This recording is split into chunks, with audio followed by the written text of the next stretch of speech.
Hello बच्चों, इस video में हम डिस्कस करेंगे इलेक्ट्रोस्टैटिक्स यूनिट का एक और टॉपिक जिसका नाम है motion of charge particle in uniform electric field. ठीक है, किसी चार्ज पार्टिकल का इलेक्ट्रिक फील्ड में मोशन कैसे होता है। तो हमने यहाँ पर एक दो प्लेट ले रखी हैं, एक पॉजिटिव चार्ज है जिस पर और दूसरी पर है नेगेटिव चार्ज। तो हमें पता है कि ऐसी कंडीशन में इलेक्ट्रिक फील्ड जो सेटअप होगा वो पॉजिटिव से नेगेटिव की तरफ को होता है। यानी इलेक्ट्रिक फील्ड की डायरेक्शन कैसी होगी, देखो ए प्लेट है, ये पॉजिटिवली चार्ज है, इस पर मैंने मान लिया प्लस क्यू चार्ज है और इस पर है माइनस क्यू चार्ज। ठीक है, और ए से बी की तरफ क्या है, यहाँ पर एक इलेक्ट्रिक फील्ड सेटअप है, ये एक्स डायरेक्शन है और वर्टिकली डायरेक्शन यहाँ पर वाई डायरेक्शन मानी गई है। मैंने मान लिया यहाँ पर कोई चार्ज पार्टिकल है, जैसे कोई इलेक्ट्रॉन है, इलेक्ट्रॉन अपने आप में एक चार्ज पार्टिकल है और मैंने इसको एक्स डायरेक्शन में फोर्स लगा रखा है इस पर, तो इस पर एक्स डायरेक्शन में मोशन है। तो इसकी जो इनिशियल वैल्यू है, वेलोसिटी है, वो यू एक्स है। यू वाई इसकी जो वेलोसिटी है वो जीरो है। ठीक है, क्योंकि इस पर फोर्स जो लग रहा है एक्स डायरेक्शन में लग रहा है। फोर्स कौन सी डायरेक्शन में लग रहा है, इस पर एक्स डायरेक्शन में। अब जैसे ही चलो पहले इलेक्ट्रिक फील्ड के बाहर तो इसकी यू एक्स वेलोसिटी थी, यानी एक्स डायरेक्शन में वेलोसिटी थी। जैसे ही इसने इलेक्ट्रिक फील्ड में एंट्री की तो इलेक्ट्रॉन एक नेगेटिव पार्टिकल है, तो इस पर इलेक्ट्रिक फील्ड के अपोजिट एक फोर्स काम करने लगता है तुरंत ही। तो यहाँ पर एक एफ एक्स डायरेक्शन में इस पर एक फोर्स काम करना स्टार्ट कर देगा, सॉरी एफ वाई डायरेक्शन में, क्योंकि वर्टिकली डायरेक्शन में हमने वाई मान रखी है ना डायरेक्शन। तो जब किसी पार्टिकल पे दो फोर्स लगें, एक की डायरेक्शन एक्स हो और दूसरे की वाई हो, तो हम पैरेललोग्राम मेथड से उसकी रिजल्टेंट डायरेक्शन देख लेते हैं इजीली। तो हमने मान लिया, देखो एक साथ तो इलेक्ट्रिक फील्ड की वैल्यू, क्योंकि यहाँ पर अगर चार्ज पार्टिकल है तो प्लेट से कुछ दूरी पर है ये पॉइंट, तो हमने मान रखा है कि ये जो फोर्स है इसकी वैल्यू कम है, एफ एक्स की ज़्यादा है। तो इन दोनों का जो रिजल्टेंट होगा वेक्टर मेथड से वो कुछ ऐसे आएगा निकल के, ये इस तरह से। ठीक है, ऐसे। तो इस पार्टिकल की वेलोसिटी चेंज होगी और उसकी डायरेक्शन मतलब चेंज होगी, उसकी डायरेक्शन भी चेंज होगी, मैग्नीट्यूड भी चेंज होगी।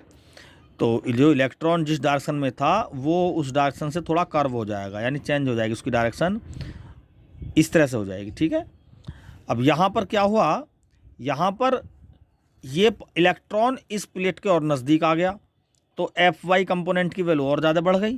तो ये इसका मतलब ये हुआ, ये जो एफ वाई कंपोनेंट की वैल्यू बढ़ने का मतलब है ये थोड़ा सा वाई कंपोनेंट की तरफ को पार्टिकल डिस्प्लेस हो जाता है, कुछ ऐसे हो जाता है। ठीक है, और ऐसे चलता चलता ये कहाँ पहुँच जाता है, बाहर निकल जाता है, इससे इस फील्ड से बाहर निकल जाएगा।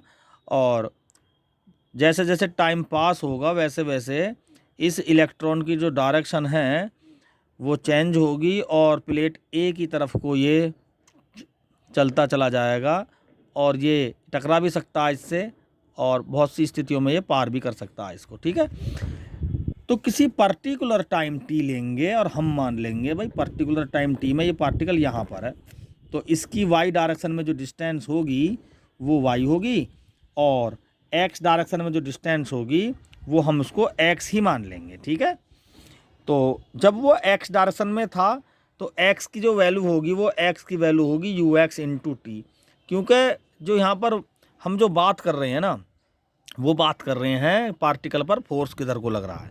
पार्टिकल पर जो लगातार वेरिएशन हो रहा है फोर्स का, प्लेट ए की वजह से जो चार्ज है फील्ड है ना, वो प्लेट ए पर जो चार्ज है वो इसको अट्रैक्ट कर रहा है इलेक्ट्रॉन को।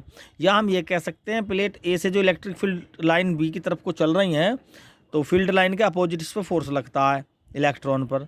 तो जो फोर्स लगातार काम कर रहा है यानी वेलोसिटी जो लगातार चेंज हो रही है वो वाई डायरेक्शन में हो रही है, जबकि एक्स डायरेक्शन में तो इस पर कोई फोर्स काम ही नहीं कर रहा। जो फोर्स हमने पहले लगा दिया वो ये बस कांस्टेंट, इसलिए एक्स डायरेक्शन पे इस पर कोई एक्सलेशन नहीं हो रहा, कोई फोर्स नेट काम नहीं कर रहा। एक बार जो लग गया उसी वजह से ये मोशन कर रहा है एक्स डायरेक्शन में और इसकी वेलोसिटी यू एक्स ही रहेगी। ठीक है, लेकिन वाई डायरेक्शन में लगातार चेंजिंग चल रही है तो एक्सलेट हो रहा है वो वाई डायरेक्शन में, ठीक है, हम ऐसा कहेंगे। तो टी टाइम में हमने मान लिया जो डिस्टेंस ट्रेवल करेगी वो यू एक्स इंटू टी से होगा, लेकिन बिल्कुल सेम प्रोजेक्टाइल मोशन में, जैसे 11th क्लास में हमने प्रोजेक्टाइल मोशन पढ़ा था, तो एक्स डायरेक्शन में तो वो वेलोसिटी कांस्टेंट थी, लेकिन वाई डायरेक्शन में ग्रेविटेशनल एक्सेलरेशन काम कर रहा है। वैसे ही यहाँ पर वाई डायरेक्शन में यहाँ काम करेगा यू वाई इंटू टी, तो लगाना ही पड़ेगा, ठीक है, लेकिन U Y initial velocity of Y क्या है 0, तो ये कंपोनेंट तो ख़त्म हो गया, लेकिन इसमें क्या काम कर रहा है हाफ ए टी स्क्वायर, यानी जिस मोशन में एक्सेलरेशन होता है वहाँ पर ये इक्वेशन हम यूज़ करते हैं, ये यूनिफॉर्म एक्सेलरेशन है यहाँ पर, ठीक है। तो वाई हो गया, ये 0 टर्म होगी plus half a t square ही बचा। यहाँ पर हम ए को डिस्प्लेस कर लेंगे थोड़ा सा, ए की जगह लिख देंगे हम F upon M Newton law से, और ये हो गया टी स्क्वायर। और एफ क्या है, इलेक्ट्रॉन पर लगने वाला फोर्स वाई डायरेक्शन में, एफ वाई भी लिख सकते हैं हम इसको। और एफ वाई कैसे डिस्प्लेस होगा, ई इंटू इलेक्ट्रिक फील्ड, यानी एफ बराबर क्यू इंटू ई, क्यू तो हो गया ई इलेक्ट्रॉन का चार्ज, ई हो गया इलेक्ट्रिक फील्ड जो प्लेट ए से बी की तरफ को है एम, और टी की वैल्यू यहाँ से हम पुट कर लेंगे x upon you x, x upon you x, ठीक है, ये यू एक्स के अपॉन में आ जाएगा, तो टी की वैल्यू तो ये हो जाएगा x square upon you x square. ये रिजल्टेंट इक्वेशन आई किसकी, मोशन ऑफ इलेक्ट्रॉन की। इलेक्ट्रॉन की वैल्यू, इलेक्ट्रॉन की जो मोशन है उसमें वाई डायरेक्शन में जो डिस्प्लेसमेंट है वो इस इक्वेशन के अकॉर्डिंग चेंज होगा। अगर हम, ये तो मैथमेटिकली हो गया, हम फिजिकली देख सकते हैं ये कर्व्ड पाथ है, प्रोजेक्टाइल पाथ है ये, और हम मैथमेटिकली भी हमें पता है कि जिस इक्वेशन में दो वेरिएबल हों वाई और एक्स, दोनों ही वेरिएबल हैं क्योंकि दोनों ही चेंज हो रहे हैं, वाई भी लगातार चेंज हो रहा है, एक्स भी लगातार चेंज हो रहा है यहाँ पर। तो जिस इक्वेशन में दो वेरिएबल हों वाई और एक्स, और उनमें से एक 1 पावर में हो और दूसरा 2 पावर में हो, तो वो एक पैराबोलिक इक्वेशन होती है। तो जब कोई चार्ज पार्टिकल किसी इलेक्ट्रिक फील्ड में मूव करता है तो वो एक पैराबोलिक पाथ को फॉलो करता है, इसलिए ये एक पैराबोलिक इक्वेशन है, और फिजिकली भी हम देख रहे हैं क्लियरली कि ये एक पैराबोलिक ही पाथ है। इसका मतलब इलेक्ट्रिक फील्ड में किसी चार्ज पार्टिकल का जो पाथ होगा वो पैराबोलिक पाथ होगा। ये इक्वेशन इसको प्रूव कर रही है। तो हम आशा करते हैं कि motion of charge in uniform electric field जो टॉपिक है, इसको समझने में ये वीडियो आपको काफ़ी मददगार साबित होगी। Thank you.